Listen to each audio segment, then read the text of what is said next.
अभी क्या है ना, एक चीज़ दिमाग में आया तो सोचा तुम लोग को बता दें। स्टॉक मार्केट से रिलेटेड है। अभी शार्क टैंक हम 3-4 साल हो गया आया हुआ, ठीक है शायद। हम कम से कम 100 जैसे एपिसोड देख लिया होगा, 100 से ज़्यादा। उससे एक चीज़ हमको सीखने मिला, ठीक है, मतलब कॉमन, सब में कॉमन, कि एक बिजनेस प्रॉफिटेबल है ना, इसका मतलब ये नहीं कि वो इन्वेस्टेबल है। समझ रहा है कि नहीं? मतलब एक बिजनेस यदि मान लो 100 करोड़ का बिजनेस वो सेल कर रहा है और वो 10 करोड़ कमा रहा है साल का, ठीक है, तो इसका मतलब ये नहीं कि वो जो शार्क्स बैठा हुआ है वो उसमें इन्वेस्ट करेगा। लेकिन वो ऐसा बिजनेस है, और दूसरा तरफ कि मान लो एक 100 करोड़ का बिजनेस है जो लॉस कर रहा है अभी फिलहाल के लिए, लेकिन उस पे 60 लोग इन्वेस्ट कर रहे हैं। उसमें पाँचों को पाँचों लड़ाई कर रहे हैं एक दूसरे से। हम इतना परसेंट देगा, हम इतना करोड़ देगा, हम इतना करोड़ देगा, हमको ले लो, हमको ले लो। ऐसा क्यों? मतलब वो प्रॉफिट वाला कंपनी में हम लोग एक नॉर्मल, हम लोग इंसान है। हम लोग कभी भी एक शार्क जैसा बन के बैठेगा मान लो, तो हम लोग बोलेगा भाई लॉस मेकिंग में क्यों जाना है, प्रॉफिट वाला में जाओ।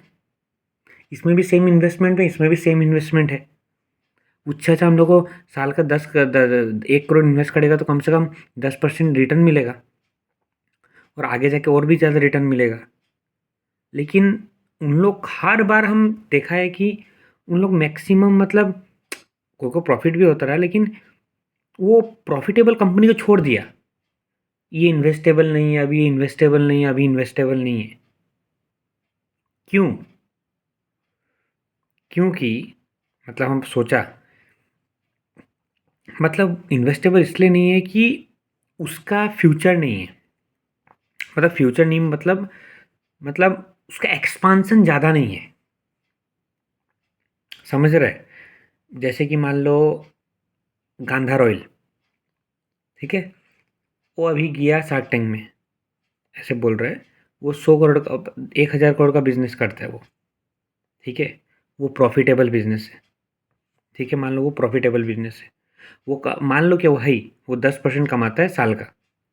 10% मतलब 1000 करोड़ का कंपनी है, तो वो तुम्हारा कम से कम 50 करोड़, 60 करोड़, 70 करोड़ बनाता है वो क्वार्टरली। साल का 200 करोड़ बनाता है वो, ठीक है। लेकिन गांधार ऑयल जब से आया है ना मार्केट में, आईपीओ, तब से गिर ही रहा है, गिर ही रहा है, गिर ही रहा है, गिर ही रहा है। तुम लोग देखो चार्ट निकाल के, ठीक है। 344 से 140 आ गया वो, 60% से ज़्यादा गिर गया, ठीक है। और एक तरफ तुम लोग देखो जोमेटो।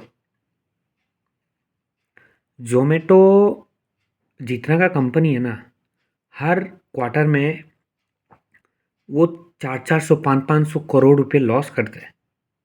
स्टार्टिंग में तो वो 4-4 हज़ार करोड़ रुपए लॉस करता रहा, जब अभी एक साल पहले आया रहा तो। लेकिन वो लॉस मेकिंग कंपनी 60 रुपया से 300 रुपये टच कर गया 6 महीना के अंदर। It's 5x। गांधार में 60% गिर गया, लेकिन जोमेटो 5 गुना हो गया, 500% बढ़ गया। ऐसा क्यों?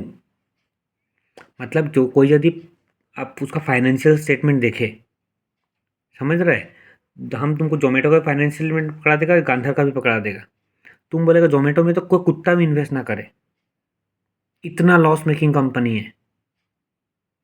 फिर जोमेटो क्यों बढ़ रहा है 500% और गांधार क्यों गिर गया 60% जब से लॉन्च हुआ आईपीओ? क्योंकि जोमेटो अभी आसमान छू सकता है। समझ रहे? इसका एक ही रीज़न है कि जोमेटो आगे जाके फ्यूचर में आसमान छू सकता है। समझ रहे? उसका कैसे बोले, उसको एक्सपांसन का कोई लिमिट नहीं है उसका पास। अभी फूड दे रहा है वो, बाद में वो कुछ, मतलब पता ना, हर एक छोटा छोटा चीज़ वो डिलीवर कर सकता है घर तक, आदमी का लाइफ को ईजी बनाने के लिए। वो मतलब एक्सपांडेबल है बिजनेस। और उसी का जगह गांधार, गांधार ऑयल मोबिल उबिल ऐसे बेचता है, तो वो बिजनेस एक्सपांडेबल नहीं है। समझ रहे हो? वो एक्सपांडेबल बिजनेस नहीं है। वो कितना आदमी को बेच लेगा मोबिल। अभी वैसे भी इलेक्ट्रिक का ज़माना आ गया है, ईवी का, तो उसमें तो मोबिल वोबिल शायद लगेगा भी नहीं। मोबिल वोबिल ये सब के ग्रीस व्रीस ऐसा का धंधा भी गिरेगा धीरे धीरे, क्योंकि मोबिल का धंधा कैसे, जब सब ईवी बन जाएगा मैक्सिमम, तो उसमें तो बैटरी से चलेगा वो इंजन टू, उसमें मोबिल चाहिए नहीं। इसलिए गांधर का बिजनेस गिर रहा है after being profitable. But Zomato बढ़ रहा है, 5x हो गया है after being in loss, only because Zomato have scope of touching the sky, but Gandhar don't. हमको ये मतलब बहुत ठोकर खाने का बाद ही समझ में आया है। तो कल को यदि तुम लोग कोई चीज़ में इन्वेस्ट करता है, कोई शेयर में, तो बहुत सोच समझ के करो कि ये आगे जाके एक्सपांसन हो सकता है कि नहीं इसमें।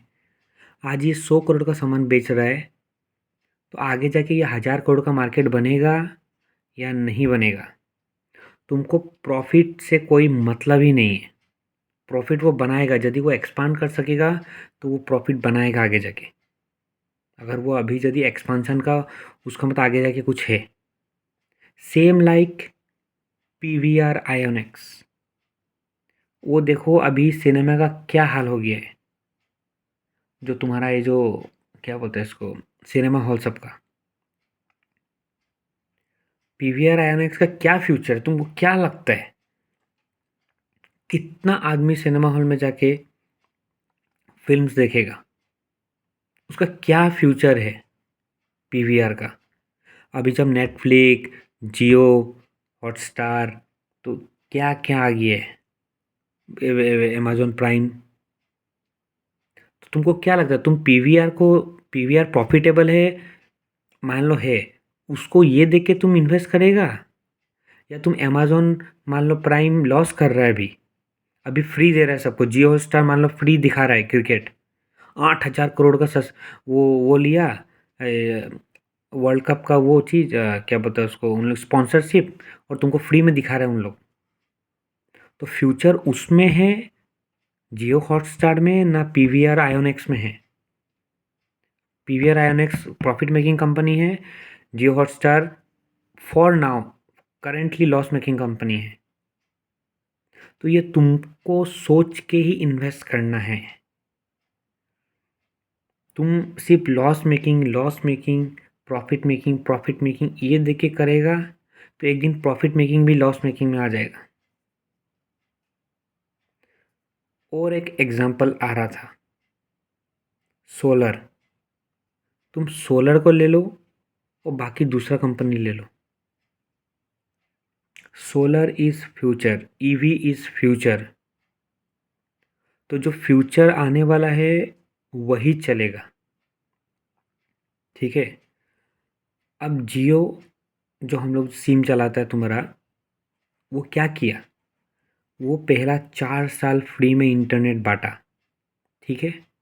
अगर वो लिस्टेड होता, ठीक है, वो लिस्टेड तो नहीं है, लेकिन यदि लिस्टेड होता तो क्या दिखता हम लोग उसका प्रॉफिट एंड लॉस अकाउंट में? हज़ारों करोड़ का लॉस, लाखों लाखों करोड़ का लॉस। पूरा इंडिया को फ्री नेट बांट रहा है, ठीक है? नेपाल को नहीं बांट रहा है, नेपाल छोटा सा, 1 करोड़ का पॉपुलेशन। पूरा इंडिया को 150 करोड़ आदमी को फ्री इंटरनेट बांट रहा है, वो भी free internet plus free voice, वो भी साल साल भर, साल साल भर, दिन का भी नहीं, साल साल भर। तो उसका तुम यदि फाइनेंशियल स्टेटमेंट शुरू में देखता, स्टार्टिंग का 1-2 साल में, तो तुमको क्या लगता कि भाई ये तो बर्बाद कंपनी है, इसमें तो जो लगाएगा वो ख़त्म है। एक लेमैन, एक नॉर्मल इंडिविजुअल इन्वेस्टर क्या सोचता है, ये तो घटिया कंपनी है, इससे अच्छा तो हम दूसरा कोई कंपनी में लगा दे, हरिओम में लगा दे, साला क्वार्टरली 50 करोड़ तो कमाता है कम से कम, यही अच्छा है। बेफालतू का ये तो हद 10-10 हज़ार का लॉस खा रहा है, इसमें लगा के तो डूबना है मेरा पैसा, यदि उस टाइम देखता तो। लेकिन आज देखो वो जियो कैसे अपने आप को कन्वर्ट किया प्रॉफिटेबल में, और कहाँ दूसरा कंपनी लोग गिर गया।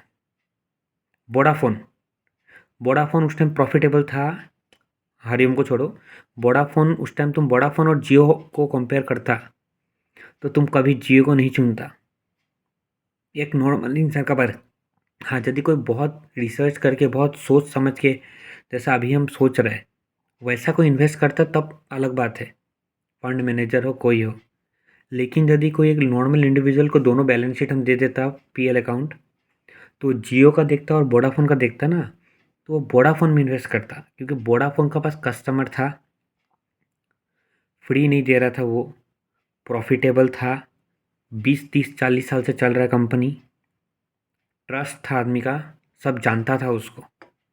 जियो को कोई नहीं जानता था, वो फ्री बांट रहा है सबको इंटरनेट, हज़ारों हज़ार करोड़ का लॉस कर रहा है, 1 साल 2 साल, मतलब इन्वेस्टर लोग का जान हथेली पे आ जाता, वो वोडाफोन में डालता।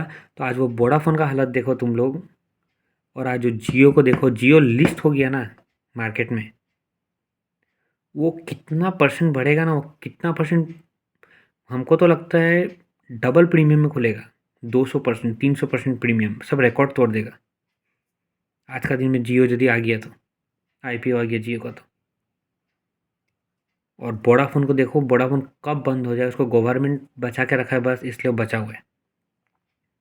कितना हज़ारों हज़ार करोड़, 30 30 हज़ार करोड़ का गवर्नमेंट इन्वेस्ट कर रहा है, इसलिए बचा हुआ है वोडाफोन। तो वोडाफोन कब का बंद हो चुका होता। ऐसे होता है टर्न अराउंड। तो तुमको यदि लॉन्ग टर्म इन्वेस्टर है, तो तुमको फ्यूचर देख के ही उसको 5 साल बाद प्रिडिक्ट करो कि 5 साल बाद ये कंपनी कहाँ होगा, का क्या फ्यूचर है, हर चीज़ से को रिलेट करो, ना कि प्रेजेंट को देख के तुम बैलेंस शीट को, पीएल को तुम उसमें डाल दो पैसा, क्योंकि वो तुमको जब मान लो शॉर्ट टर्म में पैसा दे भी दिया और तुम है लॉन्ग टर्म इन्वेस्टर, वो तुमको फिर जेरो पे ले आएगा। समझ रहे। तो यही बात है, ये हमको एक चीज़ मतलब देख के समझ में आया, इसलिए हम तुम लोगों से शेयर कर दिए कि तुम लोग आगे जाके मतलब कुछ कभी कुछ हेल्प हो जाए, कुछ ज्ञान मिल जाए, जो चीज़ हमको 4 5 साल लग गया समझने में, तो तुम लोग को 12 13 मिनट में, 15 मिनट का वीडियो में समझ में आ जाएगा। तो हमारा ये कोई ओपिनियन नहीं कि कोई कौन सा कंपनी में तो इसमें इन्वेस्ट करो उसमें इन्वेस्ट करो, ये हम अपना पर्सनल ओपिनियन एक बस शेयर किए है। अगर अच्छा लगा, पूरा वीडियो देखा है तो एक लाइक और एक सब्सक्राइब कर देना। Thank you.